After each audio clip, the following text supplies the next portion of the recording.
네, 박정희 한판 승부 여야 정치 구단들의 쓴소리를 듣는 시간, 한판 쓴소리 시간. 자, 먼저 국민의힘 이재호 상임고문님 나오셨습니다. 어서 오십시오. 안녕하십니까.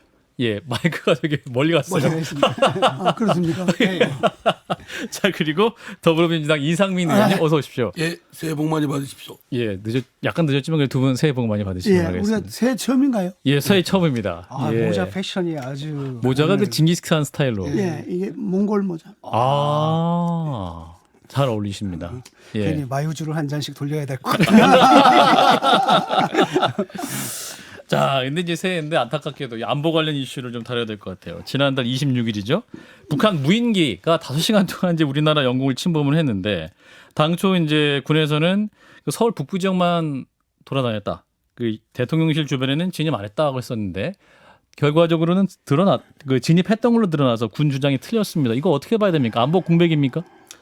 아니 뭐 구멍이 뚫렸으니까 안보 공백인 건 틀림없고. 예. 근데 그 뒤에 대응 자세가 참 너무 형편없어요. 형편없다. 말하자면 왜 거짓말을 해요? 거짓말. 모르면 모르는 대로 아주 안 했다면 안 했다는 대로 뭐 이렇게 틀렸다. 하여간 어떻게 됐는지를 좀 파악하고 정확하게 얘기를 하든지. 근데 제가 볼 때는 지금 거짓말을 했음이 능히 짐작이 됩니다. 더구나 이제 이를 지적한 말하자면 대통령 용산까지도 진입했을 가능성이 있다라고 문제 제기를 했는데 예. 그에 대해서 북한과 뭐 내통이니 뭐 출처가 불명이니 이런 거를 계속 하고 있으니까 더구나 그 문제 제기를 한 분이 일자 무식인 분도 아니고 군 경력자 아니세요? 경력 의원이시고 예. 또 김은혜 대변인은 지난번 대통령 그 뉴욕 발언 뭡니까 뭐라고 합니까? 날리면 날리면 예, 뭐 바이든. 바이든이면. 바이든 뭐 하여튼 그 말할 때 좀 청와대 대통령실 대변인으로서 예.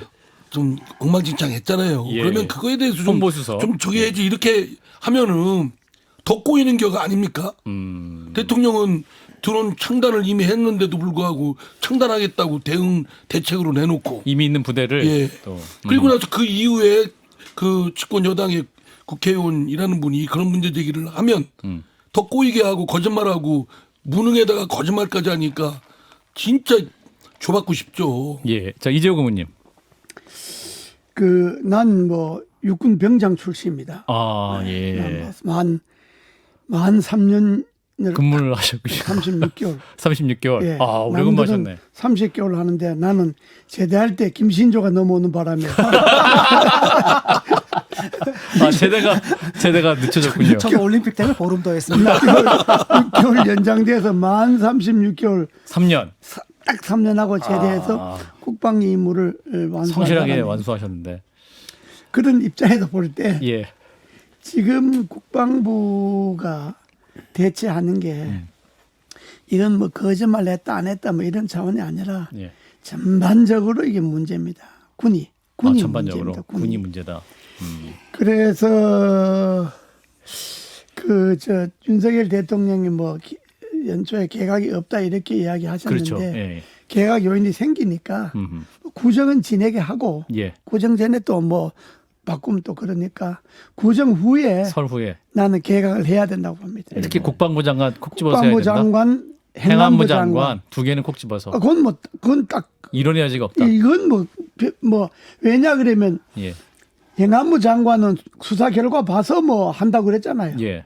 그 수사 결과 봐서 경찰의 책임이 있는 걸로 드러났잖아요. 예. 경찰의 총리 책임자는 행안부 장관이잖아요. 당연히 바꿔야죠. 당연히 바꿔야 책임지고. 국방부 장관도 지금 이 정도 되면요. 뭐 안보 공백이 아니라 이건 완전 허공에 그냥 대포 쏘는 거죠. 이건 안 되니까 나는 국방부 장관뿐만 아니라 이 기회에 군에 보직을 맡아 있는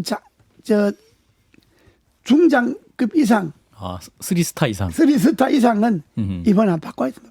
아하. 이 너무 이 사람들이 기강이 문제가 있다. 예, 너무 이게 군이 이래 갖고 되겠습니까? 음. 그 바꿔야 돼요. 그래서 그리고 또 무슨 나경원 의원이 대표 나간다 그러니까 당대표. 저출산 의원 그도 장관급이니까 예. 그도 교체해줘야죠.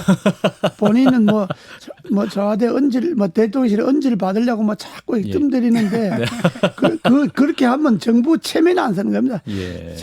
정부의 고위공직자가 장관급인데 자기 할 일은 안 하고 맨날 당 행사에 가서 얼굴 내밀고 마이크 잡고 이러면 저출산위원회 그건 뭐가 되는 겁니까 그러면? 예, 그 얘기는 조금 이따 해보고요. 그러니까 어쨌든 예, 나는 무인기 얘기. 예. 구정 직후에 개각을 해야 되니까 국방부 장관, 국방부 장관, 행안부 장관, 군의 보직 그 주요 보직자들 중장 이상, 별 3스타 3개 이상. 별 3개 이상 다 그 바꿔라. 다음에 행안부 장관, 행안부 장관, 경찰청장 경찰청장. 당연히 아니 바꿔야 근데 돼. 저는 이제 고문제 하나 포함해서 여쭤보고 싶어서. 아니 시기를 네. 구정 지나고가 아니라 구정 전에 해야 민심이 그래도 가라앉을 계기가 되죠.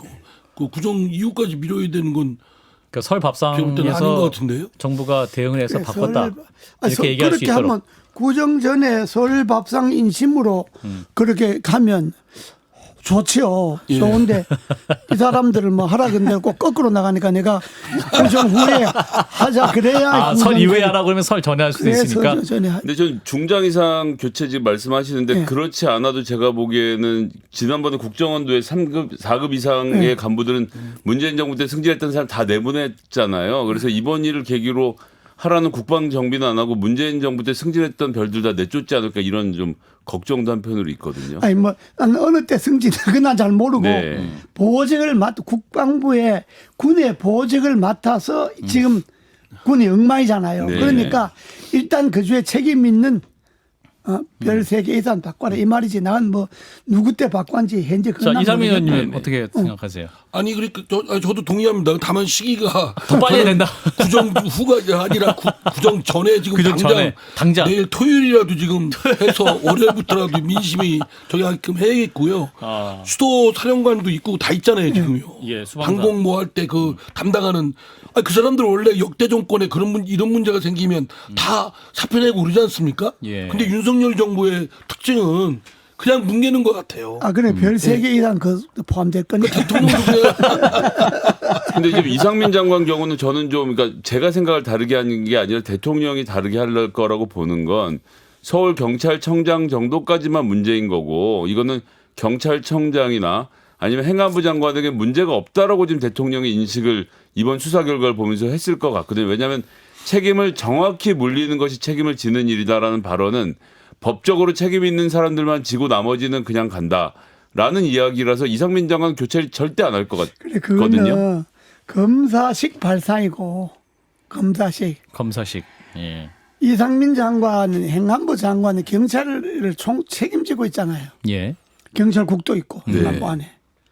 그러면 경찰이 책임져야 될 뭐 조그만 사건 같은 몰라도 158명이나 죽었는데 정부가 대표적으로 누가 책임을 지는 모습을 보이는 것이 국민들에 대한 책임 정치잖아요. 예.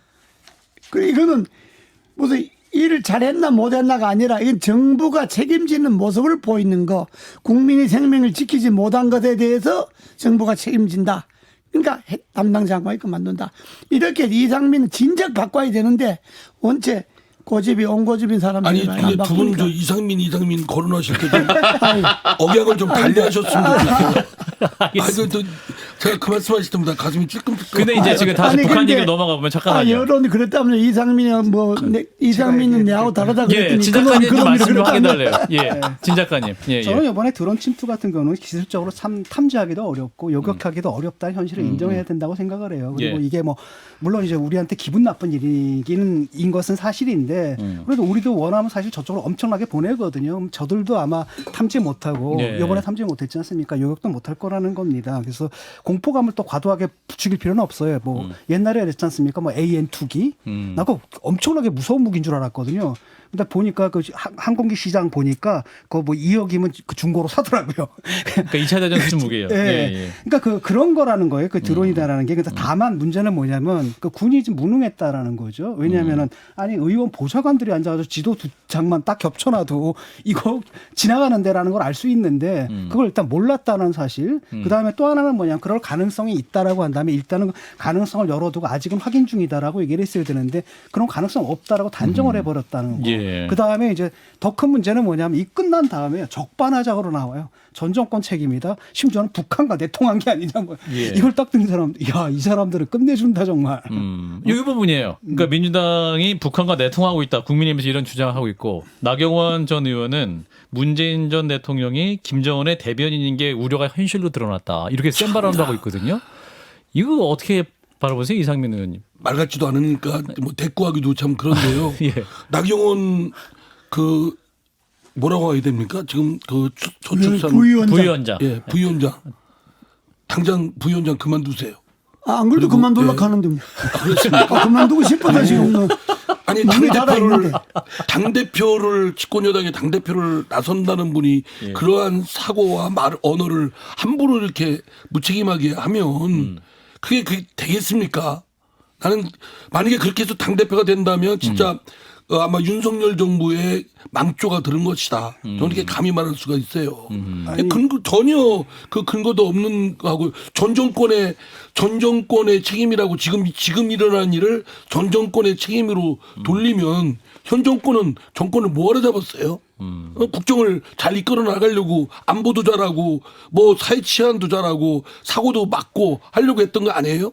근데 정권을 잡고 나서 그거는 지난 정권에 뭐라고 하면 그러면 그건 무책임한 거죠. 주호영 원내대표도 이제 출범한 지 6, 7개월밖에 안 됐기 때문에 준비할 시간이 부족했다 이렇게 또 말씀하거든요. 그러면 그렇게 준비할 게 없었으면 예. 정권 내놓으세요. 우리가 할 테니까. 이게 이제 저는 이제 이 부분을 진 이제 작가님? 아니 배울 만큼 배운 분이 그 실없는 소리를 하는 거잖아요. 김정은의 대변인이 뭐니 이런 거. 김정은 수석 대변인. 그러니까 그 본인은 그 믿을까? 믿는다면 번데기 IQ인 거고요. 본인은 믿지 않는데 그 얘기를 했다면 지지자들을 번데기 IQ로 간주하는 겁니다. 이게. 이 방송을 듣는 분들의 그 좀 이해를 위해서 예. 그 저는 보수주의자는 분명합니다. 나는 예. 아주 정통 보수주의자인데 예, 갑자기 예. 보수주의를 그러나 밝히시면서 하시는 이 말씀은 무슨 민주당이 북한과 무슨 그 김병주 의원이 발언한 사람들하고 네. 내통했다고 예, 하는데 북한과 내통했다. 그럼 그 사람이 간첩이라는 이야기잖아. 그렇죠. 현역 의원이 간첩이라는 얘기죠. 또 그러니까 그 말이 사실이면 나경원 의원이 무슨 김정의 대변이나 그러면 문재인 대통령이 김정은의 수석 대변인입니다. 그럼 수석 대변인을 가면 김정은이 수석 대변인 그것도 간첩이잖아요. 전 대통령이 그렇게 간첩했다는 발언하면 되겠어요. 여당의 책임 있는 의원들이 아무리 그 공격하고 싶어도 그거는 그렇게 발언하는 거는 정통 보수주의자들도 아니에요. 그건 자유민주주의적 철학이 있는 사람들도 아니에요. 그냥 옛날에 군사 정권 시절에 그냥 무조건 그냥 빨간 깃발만 들어도 방공복으로 잡아가던 그때의 분위기지. 예. 그래도 같은 야당인데 야당들어 뭐 술집에서는 그 사석에서는 그렇게 이야기해도 되겠지. 예.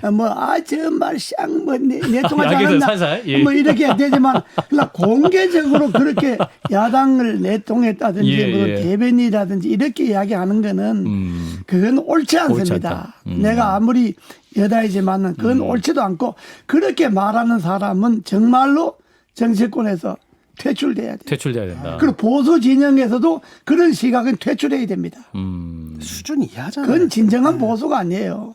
그 아실 만큼 아실 만한 분들 왜 이렇게 어때 센 발언을 그렇게 막 아실 나가면 만한 사람들이 물론 아니죠. 아실 만한 분이 아닙니까? 아니, 그렇게- 그러니까 그 수준밖에 안 돼. 그렇게 말하는 걸 박수 칠 사람도 있어요. 좋아할 사람들도. 그러나 그런가요? 정치는 몇몇 사람이 무슨 팬클럽이 모여서 박수 쳐서 정치하는 게 아니잖아요. 그렇죠. 그래서 크게 봐야 될 사람들이 그렇게 뭐 상대방이 무슨 적과 내통했다든지 무슨 김정희 대변이라든지 이런 식 이건 막가자는 이야기지. 저는 이제 이렇게 하면 안 됩니다. 그런 주장을 국민의힘 의원들이나 정치인들이 하는 건 지금 선거 기간이니까 출마용이죠. 보수 유튜버들하고 이제 이런 사람들이 칭송해 달라고 하는 정치적인 주장이라고 100번 받아들이려고 노력을 함에도 불구하고 근데 김은혜 지금 홍보수석 같은 경우는 그 사람이 여기서 지금 김병주 의원의 출처가 의심스럽다 발언 이런 거는 김병주 의원이 지금 한미연합사사령부의 부사령관으로 미국과 한국의 군사 책임을 함께 졌던 사람인데 그럼 이건 한미 동맹 자체를 의심하는 발언일 수밖에 없어서. 그거는 뭐 그 정도로 뭐 그래도 홍보수석이 뭐 출처가 의심스럽다. 요거는 내통했다든지 뭐 대변인이라든지 요 발언하고는 조금 결이 다르다. 좀 결이 다르잖아요. 이 정도 해도 되는 겁니다. 그럼 뭐 출처가 의심스럽다 하는 건 할 수 있는데 그러나 대통령실의 대변인은 이런 문제에 개입을 하면 안 되지. 그건 정치권에서 주고받는 걸로 둬야지. 대통령실에 나서서 뭐 출처가 의심스럽다든지 이렇게 멘트하면 안 되지. 그러니까 지금 이 사람들이 정치를 아주 한심하게 하는 거라고 내가 볼 때는 나는 뭐 이명박 대통령 사면되고 해서 뭐 말 가급적 안 하려고 거의- 지금 생각하고 있는데 지금 아니, 거의 지금 국민의힘이나 그런 그 사람들 나경원 김성식이요? 신성식? 신원식. 신원식 뭐 이런 분들 발언하는 거나 김은혜 의원 김은혜 수석. 대변인 발언하는 걸 보면 자해행위하는 것 같아요. 자해행위, 예. 자해 정치다. 제가 보면은 자해행위에서 막 그냥 막 피가 그냥 낭자하게 흐르는 거를 오히려 쾌감을 느끼고 이걸 자기들이 오히려 득이만만 하는 거로 생각하는데 그거야말로 망조가 되는 거 저는 아닙니까? 조금 위험하다고 작가님? 보거든요, 이 사람들이. 그렇게 왜냐하면- 되니까 예, 진작가님 잠깐만요. 잠깐만. 예. 위험하다고 생각하는 게, 그러니까 이 사람들이 허구에 좀 빠져 있는 것 같거든요. 그러니까 우리가 상식적으로 그때 출처가 의심하다 이런 의심 안 하잖아요. 그런 의심을 한단 말이에요. 라고 한다면 그 사람들 세계상이 그런 거라는 것마다 민노총은 다 주사파고 이 사회 전체가 막 이런 쪽으로 너무 사로잡혀 있는 게 아닌가. 그러니까 음모론적 사고에 지금 홀딱 그러니까 일개 유튜버들만이 아니라 몇몇 유튜버만이 아니라 이 정치하는 사람들의 세계관 자체가 지금 그렇게 사로잡혀 있다는 그런 그 불안감이 아까 들어요. 뭐 최고위원 나온다는 그 장해찬. 장해찬. 청년재단 이사장. 발언하는 거 보면 아니 그 사람 무슨 자기가 무슨 권한으로 민노총을 했잖아요. 그러니까 그건들을 하잖아요. 어이가 나치수준의. 진짜 없는 예. 반헌법적인 예. 이런 반헌법적인 사람들은 예. 진짜 어떻게 저 처벌을 하든지 뭐 하든지 해야지. 예. 이런 사람이 어떻게 최고위원회 진입하고 그러니까 그런 말을- 야당이 다수 의석이잖아요. 예. 온갖 거 혼자 다 하잖아요, 법을. 그러니까 이런 사람들을 따로 보내는 그런 법안도 만들어내요. 그런 법안을 만들어서 다수가 통과시켜서 아니, 이런 사람들은 정치에 못 참. 들어오게 한다든지 뭘 해야지 그래. 아니 저기 보조금을 줘가지고 뭡니까 건진법사 밑에서 그 관심법 영역을 계속 하게끔 청년 취업 지원 비슷한 차원에서 이렇게 예. 이런 프로그램 좀 만들고. 자, 자연스럽게 국민의힘 전당대회 얘기로 넘어가겠습니다. 자, 오늘 아, 무인기 오후 이야기 요 정도 하고. 예, 북한 얘기 요 정도로 하고. 나좀 더 해야 되는데. 할게 무궁무진해서. 자, 국민의힘 전당대회가 이제 열기가 뜨거워지겠습니다. 그런데 오늘 오후 4시 경에 대통령실에서 나경원 저출산 고령사회위원회 부위원장이 이제 출산하면 대출액 일부를 탕감하는 제도를 검토하겠다 요 발언을 했더니 대통령실에서 우리 윤석열 정부 정책 기조와는 다르다라고 좀 선긋기를 했어요. 그래서 이것을 두고 일각에서는 드디어 윤심이 나경원 전 의원에게 표현을 한 것이다. 당대표 나가지 말고 어떤 막은 것이다. 이런 해석이 있습니다. 이 부분 어떻게 보세요? 이재호 상임고문님. 내가 그 나이 의원을 인간적으로 뭐 사실 그 아주 좋은 정치인으로 내가 보고 있는데. 인간적으로는 인간적으로. 예. 내가 방송마다 내가 상당히 나이 의원을 비판을 하는데 예. 나이 의원이 자세가 그러면 안 됩니다. 공직자가 정부의 부위원장 장관급이잖아요. 그러면 예. 자기가 맡은 업무에도 지금 많이 있는데 저출산 문제 뭐 기후 대사 공직자가 공직에 충실해야지. 다리는 공직에 걸쳐놓고 노는 건 맨날 뭐 무슨 행사하는데 뭐 모임에 가서 마이크나 잡고 그러면 임명권자를 욕보이는 거예요. 임명권 욕보이는 임명권자 것이다. 욕보이는 거죠. 왜냐하면 임명권자 임명할 때는 그 직을 충실히 하라는 거지. 그 직은 받아놓고 아마 임명권자는 그 직을 임명할 때는 전당대회에 출마 안 할 거로 생각하고 줬을 거예요. 당대표에. 그런데 노는 거는 뭐 저출산위원회 노는 게 아니라 맨날 당내 가서만 놀고 하니까 뭐- 정부를 욕보이는 거지. 놀기가 아니고 그냥 참석을 하셨다. 공직자는 그렇게 하면 안 돼. 막 예. 깨끗하게 나갈 생각이 있으면 임명 받아도 난 나가겠다 그러면 지난 연말쯤 그만두고. 그만둬버리고 아하. 당내 뛰든지 그렇죠. 아니면 나는 공직에 있으니까 공직에 있는 동안은 당내 얼씬도 안 한다고 하든지 뭐가 고위공직자가 또 중견 정치인쯤 되면 태도가 분명해야 되잖아요. 그렇죠. 그리고 오늘도 개인적으로 뭐 이 저출산 뭐 애 셋 이상 되면 뭐 저 탕감해준다. 대출 탕감. 비율별로 탕감하자는 이야기도 그런 이야기를 하려면 복지부나 대통령실이나 내가 이런 걸 저출산위원회에서 발표하려고 그러는데 예. 괜찮겠냐고 사전에 물어보고 해야 되잖아. 사의해보고 아하. 그 위원회가 협의해서 하는 이야기거든. 그렇죠. 내용을 예, 정부랑 그 정부랑 협의도 안 하고 불쑥 이야기하면 그것도 말도 안 되는 데다가 또 그렇다 하더라도 후보를 나서겠다고 하는 사람을 예. 대통령실에서 일거에 잘라버리는 거는 당신은 아니다. 안 된다. 그 메시지 맞습니까? 딱 그 그러면? 메시지지. 아, 나경원은 아니다. 아니다. 윤심은 아니다. 아니지 이거는. 아, 정리가 된 것 같아요. 지금. 그 자- 확실하게 한마디로 정리해버리지. 근데 그 정리를 본인이 자초한 거라고. 본인이 자초했다. 본인이 연말쯤 돼서 대통령과 만나서 대통령 의견이 어떻든 간에 예. 그동안 임명해서 고맙습니다. 아하. 제가 제 역할 충실 못했습니다. 저는 그만두고 대표 나가겠습니다. 사표 아하. 딱 내버리지. 아하. 그러면 깨끗하잖아요. 그러면 그렇죠. 대통령실도 깨끗하고. 그렇죠. 어? 이건 뭐 그냥 여러 군데를 다 흙탕물 지켜놓고 더구나 이번에 발표도 뭐 세지상 놓으면 어떻게 한다 그러니까 대통령실은 황당할 것 아닙니까? 그러니까 아예 그 이야기를 한 거는 네. 그게 대통령 뜻이라고 봐야지. 대통령 뜻 맞다. 그러니까 윤심이다. 나경원 의원은 아웃이다. 대표 근데 다른 나가든 당신은 측면에서요. 오히려 결이 다르다. 대표 근데 나가든 말든 나경원 의원은 다른 안 된다. 안 측면에서 된다. 다른 측면에서 보면 예. 이상민 그 의원님. 전당대회가 말하자면 그런 후보자들끼리 선의의 경쟁을 통해서 예. 각각 깃발을 걸고 나는 내가 국민의힘의 당대표가 되면 국민의힘에 지금 묵어 있는 무슨 여러 가지 그 구태들 또는 정당 개혁, 한국 정치 발전은 어떻게 하겠다 이렇게 깃발을 걸고 실제 하든 안 하든 그렇게 경쟁을 벌여야 되잖아요. 그렇죠. 근데 지금 후보들이라는 나가려고 하는 사람들 하는 행태들을 보면 예. 다 윤석열 대통령 관저 가서 밥 먹으려고 하고 있어요. 김기현 전 대표, 저 원내대표. 의원 가서 만났고 뭐 안철수 부부가 초대됐다고 전 그러고. 대표 의원도 만난다고 하고 또 뭐 누구도 만난다고 하고 아니면 난 두 가지 권성동 아니 저 누굽니까 윤석열 대통령은 대통령이 대한민국의 대통령이고 우리가 뽑아놓은 것이 대한민국 대통령으로서 직무를 수행을 잘하라고 뽑았지 국민의힘 당대표 또는 상임 고문을 뽑았습니까? 아, 왜 상임 왜 고문을 이렇게 했는데. 그러면 상상인 고문 고문을 뽑은 겁니까? 아니 그냥 행태가 왜 당 대한민국 상임 고문 대통령이 특정 정당의 그 당무에서 저 당대표 뽑는데 이래저래 관여하고 영향력을 행사합니까? 그럼 대통령으로 소홀히 하는 거죠. 아니, 그게 아까 그러니까 그 나경원 전 의원이 지금 저 무슨 부위원장 무슨 기후대사 하면서 당대표에 이렇게 한눈을 팔고 하는 건 대통령하고 똑같아요. 대통령, 대한민국의 대통령으로서 해야 될 일 얼마나 많습니까? 외국의 저 국가원수들하고도 소통해야 되고. 그래도 뭐 대통령 다른 지가 하려고 얼씬되진 않잖아요. 뭐가요? 대통령 딴 것도 하려고 뭐 얼씬되진 않잖아요. 아니, 근데 뭐 같은 상임고문이라고 편드시는 거 제가 볼 때는 국민의힘의 상임고문 같고 예. 아니면 그러면 저 윤석열 대통령이 그 당원 당규를 바꿔서 저 당대표를 마음이 하나도 안 내이잖아요.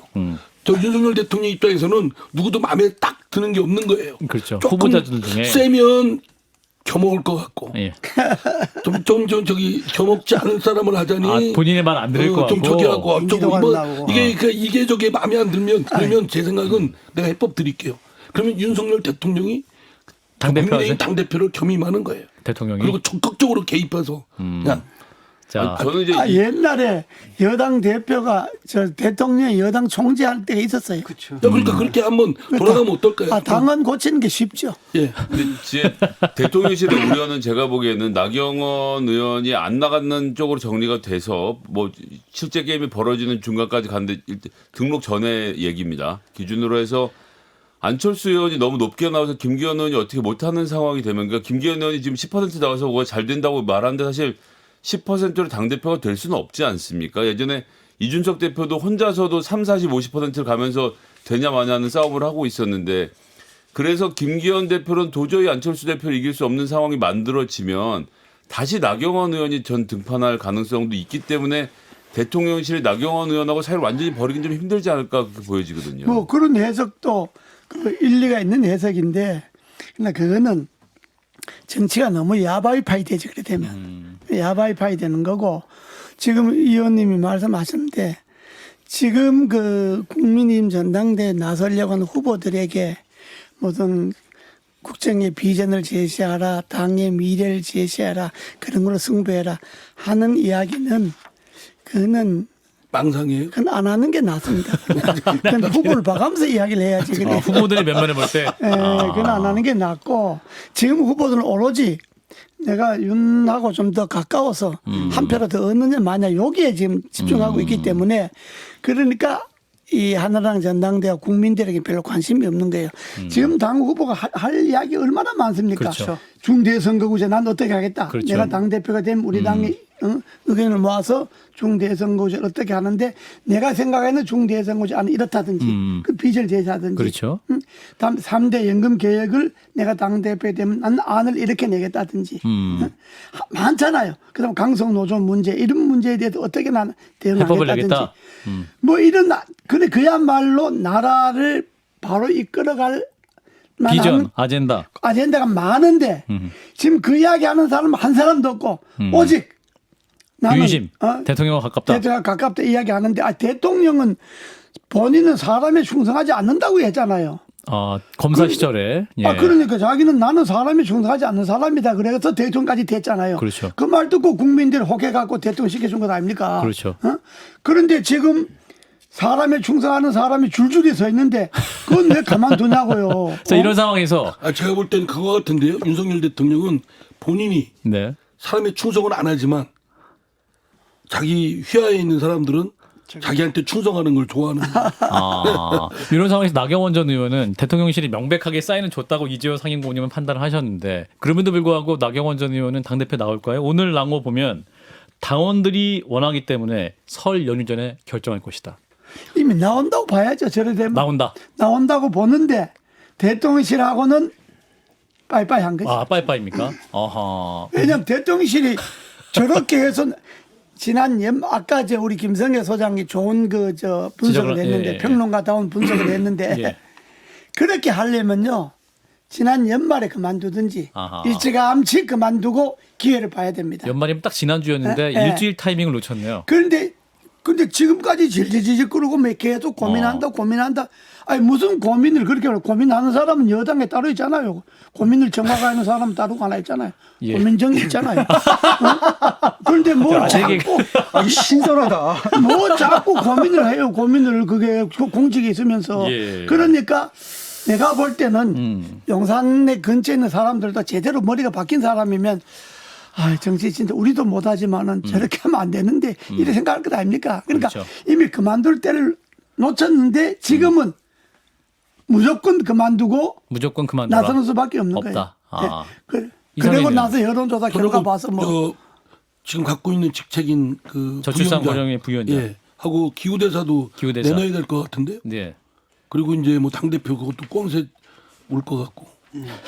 그래 당연히 내놔야죠. 그렇게 헤매다가 이제 진 작가님 어떻게 보세요? 나 전 의원 그 출마 강행합니까? 이 상황에서. 저는 아직은 미결정이라고 봐요. 미결정이다. 네, 미결정이라고 보고 이분이 이제 그냥 뭐랄까 자기 이걸 가지고 가는 이런 스타일은 아니고 눈치를 보는 거거든요 지금. 딱 보니까 저봐 김기현 저거 가지고 안 되거든. 그렇다면 당신들이 뭐야 나밖에 대안이 없잖아. 지금 이거거든. 이걸 지금 청와대에서 알아주길 바라는데 일단 청와대가 아니라 대통령실 용산 대통령실에서는 알아주길 바라는데 용산에서는 여기도 이제 거리를 두고 있는 거죠. 그래서 일단은 김기현을 띄워서 지지율을 이제 올리려고 이제 노력을 할 겁니다. 근데 그 노력이 성공하면 이제 자동적으로 정리가 되는 거고 나경원 의원은 아마 그걸 기대할 겁니다. 너희들이 아무리 펌프질을 해봐라.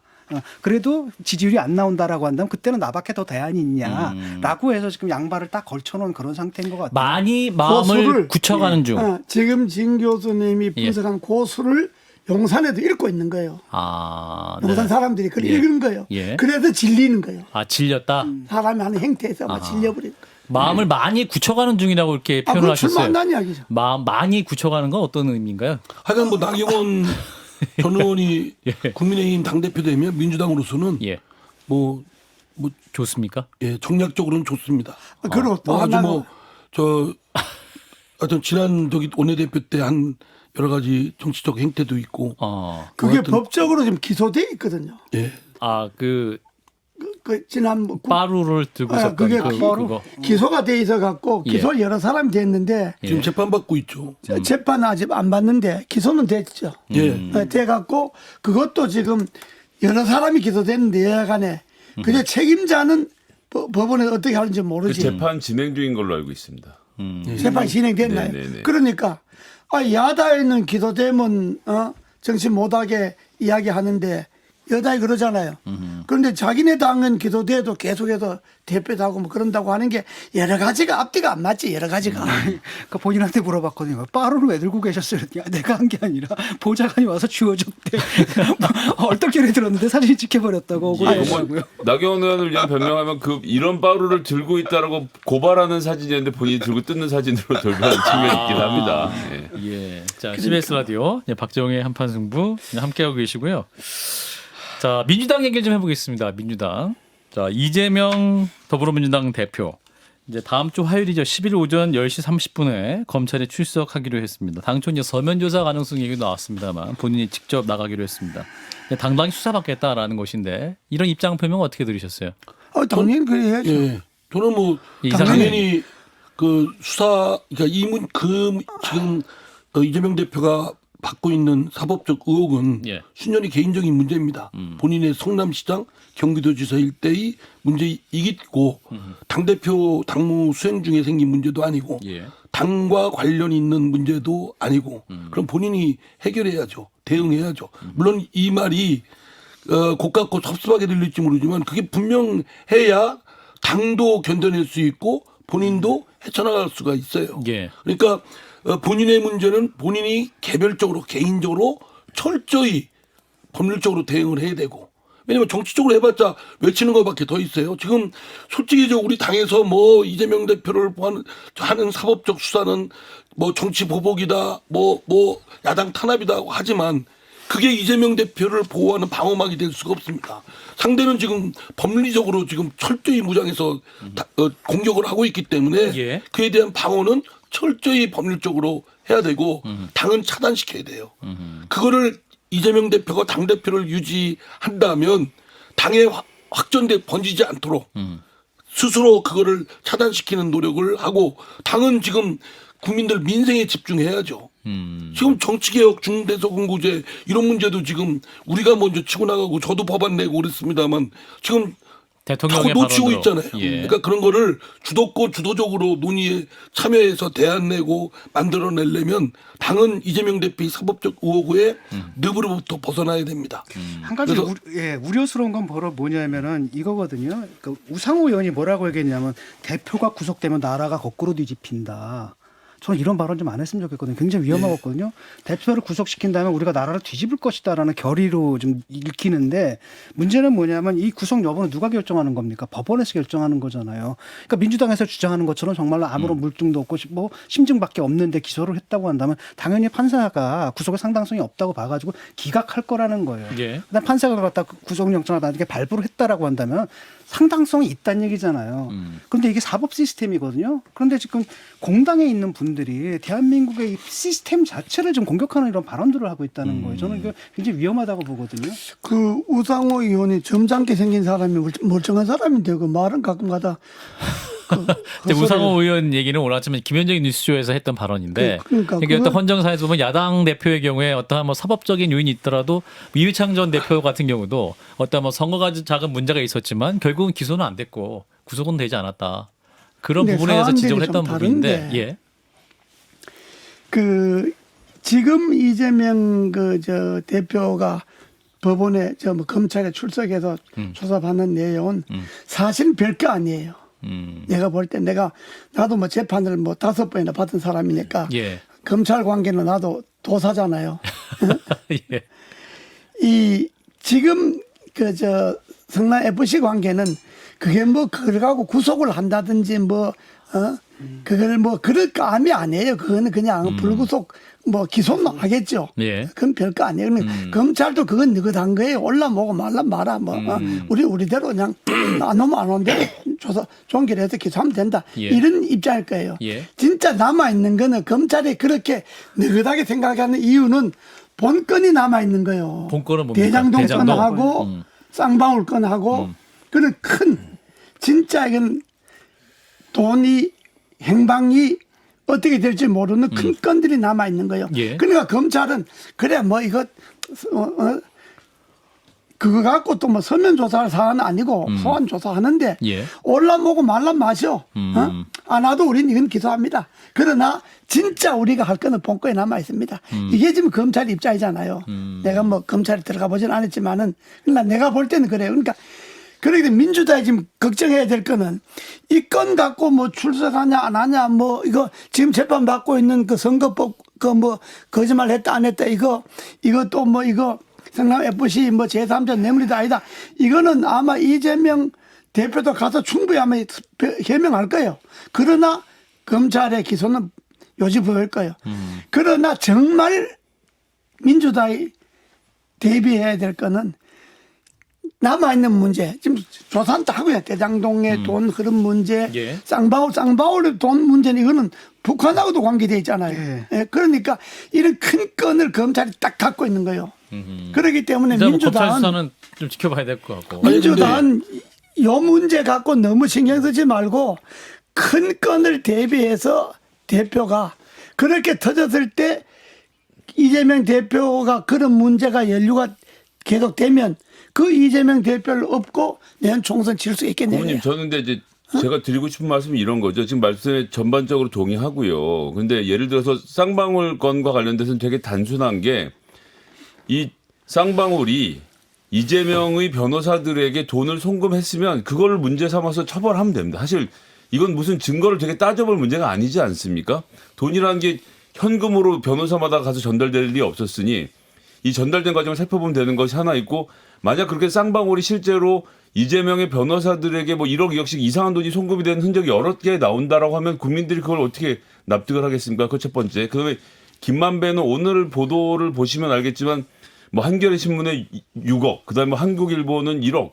그래서 다들 해명 자료는 있습니다만 중견 간부들에게 9천만 원 예. 중견 간부들에게 수표 그다음에 송금을 한 흔적들이 다 나오잖아요. 그러니까 2019년에 대장동 배당을 받은 다음부터 김만배가 세상 5만 대다 50억 뭐 이 박영수 특검의 친인척 이기성 씨한테 100억 또 뭐 저기 곽상도 민정수석의 아들의 퇴직금 50억 해서 다 보냈는데 그러면 똑같은 방식으로 정진석 실장이나 이재명 대표 죄송합니다. 정진상 실장이나 이재명 대표에게 송금을 했던 수표를 줬던 돈을 보낸 게 나오면 이게 민주당이 무슨 다툴 문제입니까?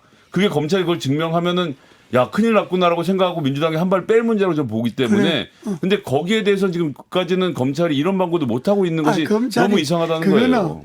검찰이 이런 방구도 못 하는 게 아니라 나는 검찰의 자료를 다 갖고 있다고 봐요. 이미 갖고 있다. 확보해 놓고 있다고 봐요. 다만 이 지금 검찰도 고도의 정치적으로 이게 여야 관계 여러 가지 관계를 봐서 이재명 대표를 다루고 있는데 검찰이 지금까지 조사하면서 그 관계 돈 흐름 관계를 기자들에게 준 돈까지 다 밝혀내는 바인데 그 돈 흐름 관계를 검찰이 파악을 안 하고 있는 건 아니에요. 다 갖고 있는 거예요 지금. 갖고 있고. 아니 그럼 이재명 대표에게 예를 들어서 10억이든 무슨 428억 저수지 얘기하는데 그 돈이 이재명 대표에게 건네줬다고 하면 민주당에서 그걸 누가 편을 들어주겠습니까? 내 말은 검찰이 내가 아까 대장동 문제나 쌍방울 문제는 현금이 오고 간 문제잖아요. 예.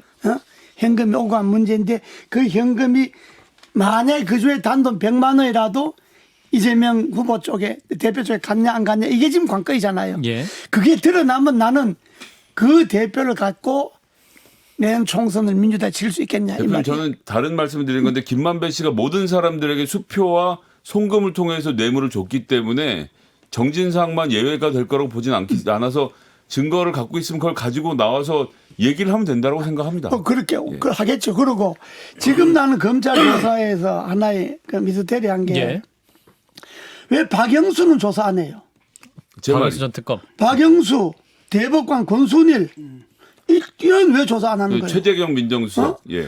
그 팀들 그 50억 그 클럽이라든지 이건 왜 검찰이 박영수 특검 문제가 여러 가지 문제가 걸려 있잖아요. 예. 그걸 왜 대장동 문제 조사하고 화천대유 까고 하려면 그 조사를 해야지 왜 그 조사는 지금 했다는 보도가 안 나오고 있다. 그걸 왜 안 하는 거예요 지금? 아니 50억 클럽 실체가 점점 더 밝혀지는 게 이번 재판 과정에서 머니투데이 회장의 아들에게도 49억을 김만배 씨가 본인이 보증을 쓰고 그 사람들에게 돈을 줬다는 것도 지금 나와 있는 상태인데 그러면 50억 클럽이라는 게 아예 실체가 없다는 건 아니라는 이야기인데 어떻게 이 부분에 대한 수사가 하나도 안 됐는지. 그러니까 내 말은 검찰이 지금 일부 우리가 뭐 여당이라 내가 여당이라 그래서 뭐 야당 무조건 뭐 공격하고 무조건 잡아 넣어야 된다 이런 사람은 아니잖아요. 예.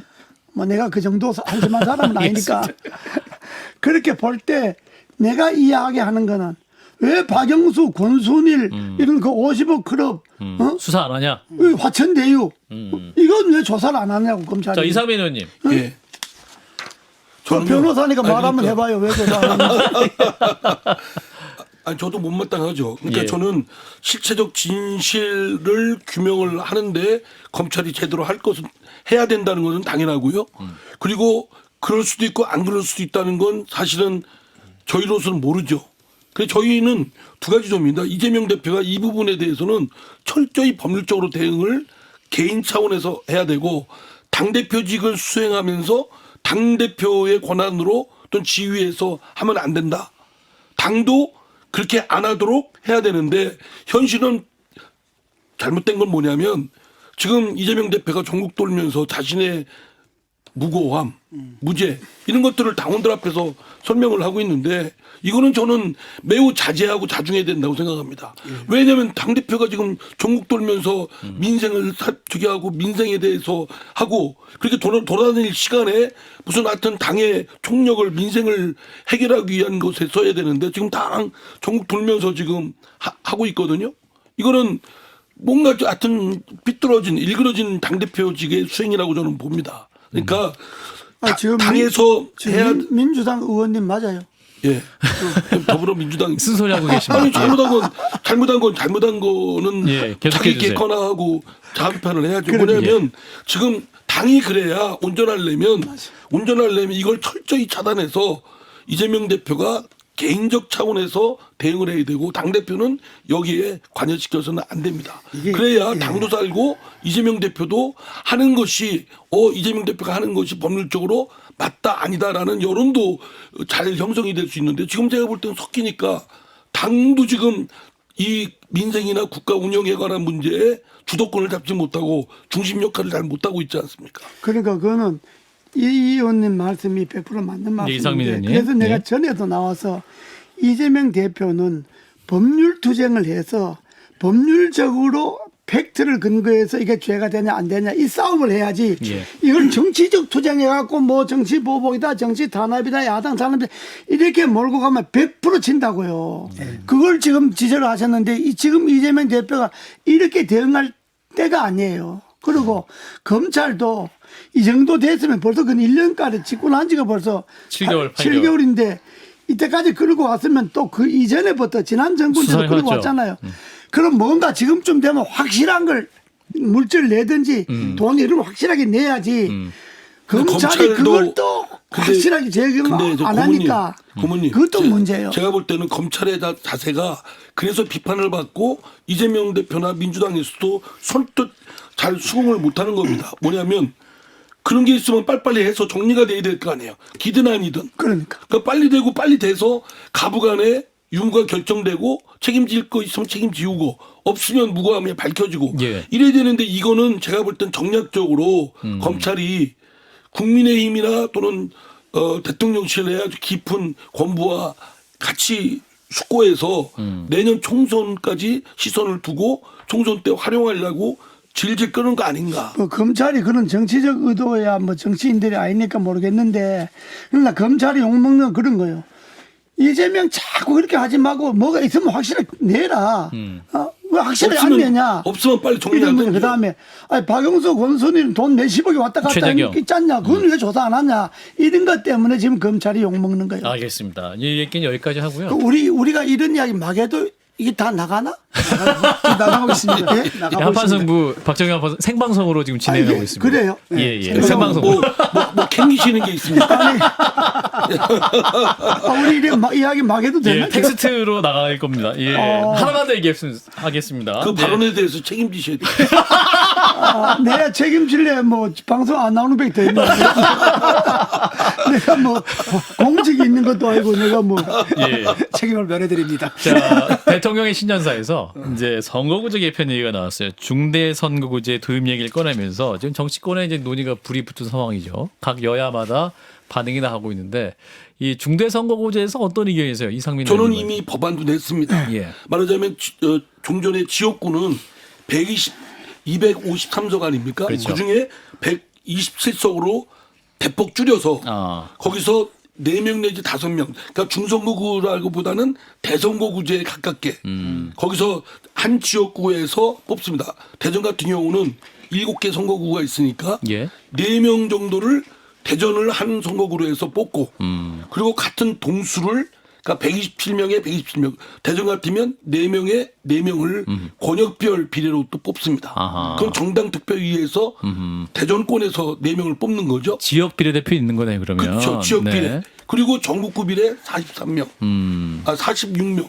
예, 그렇게 해서 뽑아서 중대선거구제 그다음에 권역별 비례 전국구 비례 이렇게 합니다. 저는 뭐 제가 하는 것이 최상의 조합이라고 생각되지는 않습니다. 예. 다만 윤석열 대통령이 중대선거구제를 이렇게 제기를 했지 않습니까? 예. 이런 거에 대해서는 일각에서는 저희 당 일각에서는 윤석열 대통령이 어떤 계략이 있다. 계략. 그러니까 그거 얘기하면 안 된다든가 뭐 부정적인 시각으로 보는데 예. 그렇게 접근할 일은 아니라고 생각합니다. 그래. 계략 당연히 있죠. 정치인이 뭐 계략 없는 사람이 어디 있어요. 다 정치적 전략, 계산하고 하지만 생각, 의도. 그것 때문에 예. 본질적인 논의를 회피해서는 안 된다고 생각합니다. 예. 예, 이재호 고문님.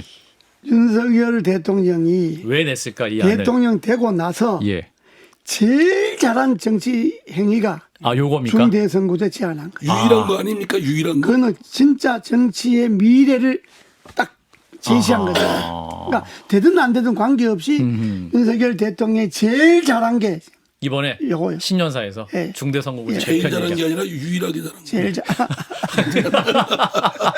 그런데 이 중대선거제는 지금 이러잖아요.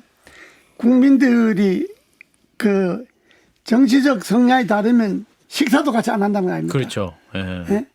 불편하니까. 정치적 성향이 다르면 자식들 혼인도 안 시킨다는 거 아닙니까? 사돈끼리 불편하니까. 예. 예. 내가 경험담을 이야기하면 예. 내가 우리가 영남 남인이요. 예.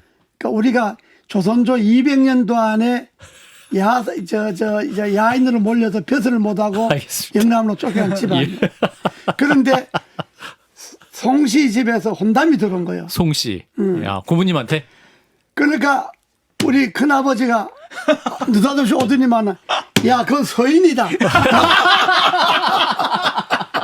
무슨 소리냐, 네가 뭐 우리 남인인데. 대학 물 먹었다고 네가 뭐 조선시대 우리는 아닌데. 아주 예. 남인의 아주 그냥 영남 남인의 아주 꼴토이다 우리가 아주 예. 정토인데 정거 그 집 서인 집안인데 남인. 무슨 결혼이냐.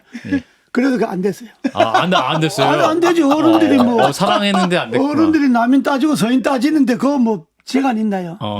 지금 이 나라가 그렇게 돌아가면 안 되잖아요. 그걸 남인 서인을 바꿀 수 있는 게 중대선거구제다. 그러니까 그게 정치적 갈등과 분열을 없애는 게 정치인들이 해야 되고 그 주에 대통령이 해야 되는 거예요. 대통령이 해야 되는데 대통령이 제안할 수 있는 게 중대선거구제가 정치적 갈등과 분열을 줄이는 거예요. 그리고 이런 점도 있습니다. 일단 내 이야기 좀 더. 한국 정치의 고질적인 것이 더불어민주당과 국민의힘이라는 거대 정당이 호남과 영남이라는 지역적 패권에 딱 연동해가지고 그래서 그냥 아주 고착화해서 적대적으로 싸우면서 지들끼리만 살아남고 있는 기득권이 있거든요. 예. 이걸 깰고 이미 국민들은 많은 다양한 정치적 서비스 그래서, 선택을 하고 싶은데 두 당 때문에 강제적 선택을 하는 거예요. 아니, 내가 좀 윤석열이 이야기할게. 싫어서 이재명이 싫어서 윤석열. 그렇기 때문에 두 당의 한국 정치의 고질적인 이 결함을 마무리해 뜯어고치기 위해서라도 그래서 다양한 정치 세력이 정치적 중대선거구제. 서비스 경쟁을 하도록. 그래서 하려면 하려면 내가 내는 안은 난 뭐 15대부터 1996년부터 중대선거 주장한 사람이니까 그러셨구나. 전국을 예. 우리 5천만이잖아요. 예, 5천만이니까. 인구 100만 명으로 50개 선거구를 하는 거예요. 50개 선거구에서 한 선거구에 4명 하면 200명이잖아요. 예. 그래서 국민 감정에도 국회의원 200명 줄이는 거 좋아하잖아요. 한 선거에 4명 200명을 뽑고 예. 한 선거구에 50개 선거구에 한 명씩을 뽑아갖고 상원의원을 하는 거예요. 상하원대로. 하원이 하도 시끄러우니까 그러니까 50명이 논의하기도 좋다니까 전국에 100만 단위로 50개 선거구에 한 명씩은 상원으로 하고 200명은 국회의원을 하고 그래서 국회의원 정수를 250명으로 줄이는 거예요. 250명. 그리고 50명 주네요. 예. 100만 단위로 50개 선거구를 나누자 보면 영원함이 섞어지는 거예요. 아.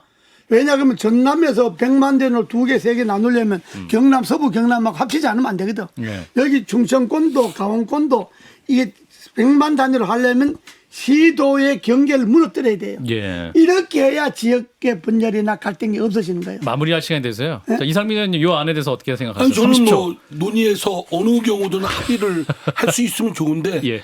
그 숫자를 4명 정도까지 하면 1, 2당한테 유리하다고 생각됩니다. 예. 한 5명, 4, 5명 이상으로 해야 예. 여러 소수파가 진입할 수 있고 예. 그걸 보정하는 것이 그렇게 되면 이제 중대선거구제에 명망이 있는 유명한 중진 정치인들한테만 유리하다. 그러니까 그런 측면도 있기 때문에 권역별 비례로 말하자면 새로운 신인이라든가 전문가 그룹을 할 수 있도록 이렇게 보정을 하면 저는 지금보다는 훨씬 나을 거라고 봅니다. 알겠습니다. 아, 이 얘기는 따로 모시고 본격 각 잡고 1시간 동안 얘기를 해보면 그럼 좋을 것 이거 같고요. 이것만 갖고 이야기를 해요. 그러니까요. 요거만 갖고 다 2주 후에 만나도록 하겠습니다.